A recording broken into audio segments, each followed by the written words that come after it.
বিশ্বের ৫৭টি মুসলিম দেশে মুসলমানের সংখ্যা প্রায় ২০০ কোটিরও বেশি। অপরদিকে ইসরায়েল পৃথিবীর একমাত্র ইহুদি রাষ্ট্র, যার জনসংখ্যা প্রায় ১ কোটি। কিন্তু এই ক্ষুদ্র জনগোষ্ঠীর সামরিক শক্তির সামনে আজ কোটি কোটি মুসলমান অসহায়। ইসরায়েলের নির্যাতনের মুখে ফিলিস্তিন অস্তিত্ব সংকটে পড়েছে। তবে প্রশ্ন থেকে যায়, বিশ্বের মুসলিম দেশগুলো কেন একজোট হয়ে ফিলিস্তিনের পাশে দাঁড়াচ্ছে না? বিস্তারিত আরিফ হাসানের প্রতিবেদনে।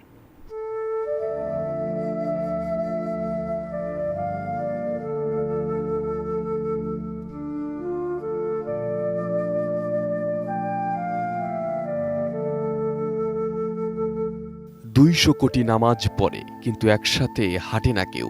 আবাবিল কি শুধুই গল্প আজ, নাকি ঈমান হয়েছে ক্ষয়? আকাশের দিকে চেয়ে আছি, আবাবিল কি আসবে ফিরে, নাকি আমরাই হব আবাবিল? জাগবে মুসলিম, এক হবে ফিরে। গাজা ইসরায়েলি আগ্রাসন দিন দিন ভয়াবহ রূপ নিচ্ছে। নিষ্পাপ শিশুদের জীবন নিভে যাচ্ছে বোমার আঘাতে। অথচ বিশ্ব মুসলিম উম্মাহ কেবল দূর থেকে দোয়া করা ছাড়া আর কিছুই করতে পারছে না। প্রতিটি মোনাজাতে হয়তো ফিলিস্তিনের আকাশে আবারও আবাবিলের আগমনের জন্য প্রার্থনা করে মুসলমানরা। যে আবাবিল একদিন কাবাকে আব্রাহার হাত থেকে রক্ষা করেছিল, সে আবাবিল কি আবার ফিরে আসবে? তার চেয়েও বড় প্রশ্ন হলো, বিশ্বের মুসলিম রাষ্ট্রগুলো ফিলিস্তিনের পাশে দাঁড়াচ্ছে না কেন? যেখানে পশ্চিমা বিশ্বের সমর্থনে ইসরায়েল ফিলিস্তিনিদের অস্তিত্ব মুছে দিচ্ছে, সেখানে মুসলিম দেশগুলো কেন ঐক্যবদ্ধ হয়ে তাদের পাশে দাঁড়াতে পারছে না? চলুন এর কিছু কারণ খুঁজে বের করা যাক। জীবনের সব আয়োজন এখানে একসাথে। মুসলিম দেশগুলোর ঐক্যবদ্ধ হতে সবচেয়ে বড় বাধা ভূরাজনৈতিক স্বার্থ এবং বিভাজন। সৌদি আরব, সংযুক্ত আরব আমিরাত, মিশর, তুরস্ক ও পাকিস্তান সব দেশের নিজস্ব ভূরাজনৈতিক স্বার্থ রয়েছে। অনেক দেশ ইতোমধ্যে ইসরায়েলের সঙ্গে কূটনৈতিক সম্পর্ক স্থাপন করেছে। তাদের মধ্যে রয়েছে মিশর, জর্ডান, মরক্কো, বাহরাইন ও আরব আমিরাত। আবার মুসলিম বিশ্বে শিয়া সুন্নি বিভাজন রয়েছে, যা ঐক্য গঠনের সবচেয়ে বড় বাধা। ইরান ও সৌদি আরবের মধ্যে দীর্ঘদিনের বিরোধ এর অন্যতম প্রধান উদাহরণ। মুসলিম বিশ্বের মধ্যে কিছু দেশ সামরিকভাবে শক্তিশালী হলেও সম্মিলিতভাবে যুদ্ধ পরিচালনা করা বেশ কঠিন, কারণ ইসরায়েলের সেনাবাহিনী বিশ্বের অন্যতম উন্নত বাহিনী। রয়েছে আয়রন ডোম, ডেভিড স্লিং, অ্যারো সিস্টেমের মতো শক্তিশালী আকাশ প্রতিরক্ষা ব্যবস্থা।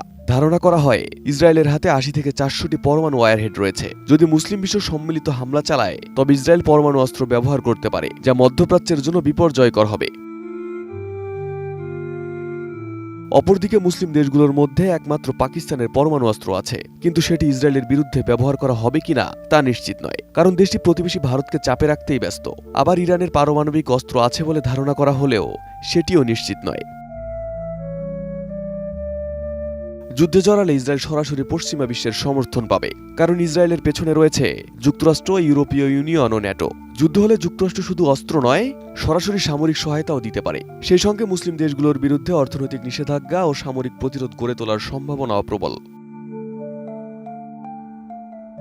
অন্যদিকে মধ্যপ্রাচ্যের দেশগুলোর অনেকের অর্থনীতি পশ্চিমা বিশ্বের উপর নির্ভরশীল। সৌদি আরব, সংযুক্ত আরব আমিরাত, কাতার সহ অনেক দেশ ইসরায়েলের সঙ্গে বাণিজ্যিক সম্পর্ক তৈরি করেছে। সরাসরি যুদ্ধে জড়ালে এসব দেশের অর্থনীতি মারাত্মকভাবে ক্ষতিগ্রস্ত হতে পারে। মূলত এসব কারণেই মুসলিম দেশগুলো ঐক্যবদ্ধ হয়ে ফিলিস্তিনের পাশে দাঁড়াতে পারছে না।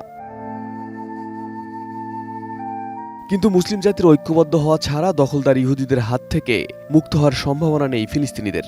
যদি একদিন মুসলিম উম্মাহ সত্যিকার অর্থে ঐক্যবদ্ধ হয়, তবেই ফিলিস্তিনে ন্যায় বিচার প্রতিষ্ঠা হবে, আর ইসরায়েলের নিষ্ঠুরতার সমাপ্তি ঘটবে। ইতিহাস সাক্ষী, যখন মুসলিমরা এক হয়েছিল, তখন কেউ তাদের পরাভূত করতে পারেনি। যেমনটা ঘটেছিল খুলাফায়ে রাশিদিনের যুগে, উমাইয়া ও আব্বাসীয় খিলাফতের যুগে এবং উসমানীয় সাম্রাজ্যের যুগে।